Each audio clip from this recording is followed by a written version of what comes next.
Aujourd'hui, on se retrouve pour parler des demi-finales de l'Euro 2024, Espagne, France et Angleterre, Pays-Bas. Bonjour, c'est Jean-Pascal Madoff.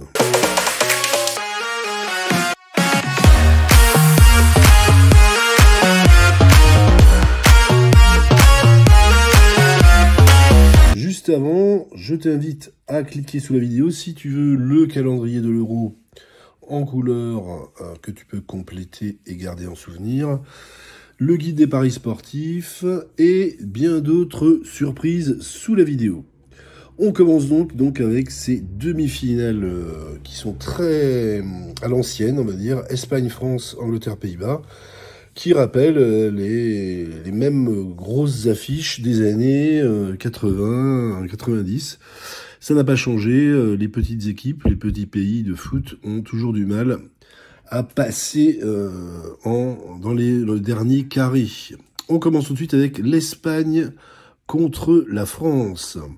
Alors, du côté de l'Espagne, on voit qu'elle s'est très bien tirée de son groupe, qui était pourtant le groupe de la mort, en gagnant ses 3 matchs et en ayant les 9 points. En huitième de finale, facilement, défaite de la Géorgie 4-1.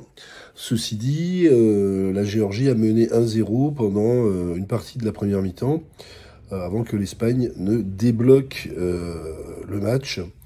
Et le quart de finale, donc mythique, Espagne-Allemagne, c'était presque une finale avant la lettre. Après prolongation, donc à 2 minutes de la fin, 2 minutes avant la série de tirs au but, l'Espagne libérée par Merino. Donc très beau parcours de l'Espagne qui va être un sacré adversaire pour la France. La France qui s'était tirée tant bien que mal de son groupe, bien qu'elle s'est fait voler la première place par l'Autriche. Un jeu assez ennuyeux. Huitième de finale 1-0 contre la Belgique, un match très ennuyeux.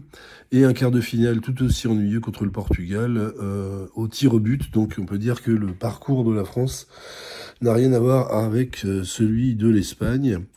On peut donc faire un petit pronostic avec l'Espagne qui sera qualifiée en finale. Angleterre-Pays-Bas, c'est la prochaine demi-finale.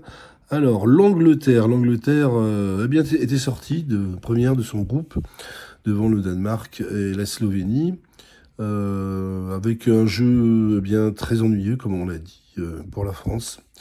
Un huitième de finale 2-1 contre la Slovaquie, après prolongation. Ils s'en sortent de justesse, par miracle. Et quart de finale, contre la Suisse, très ennuyeux comme match. Aucune attaque, pas de jeu, rien. Ça se finit au tir au but, c'est classique. Un résultat très efficace, on va dire. Ils ont beaucoup de réussite de se retrouver en demi-finale. Alors, contre les Pays-Bas, justement, les Pays-Bas qu'on va analyser tout de suite. Donc, les Pays-Bas qui avaient très mal abordé cet Euro avec une 3e place derrière la France et l'Autriche.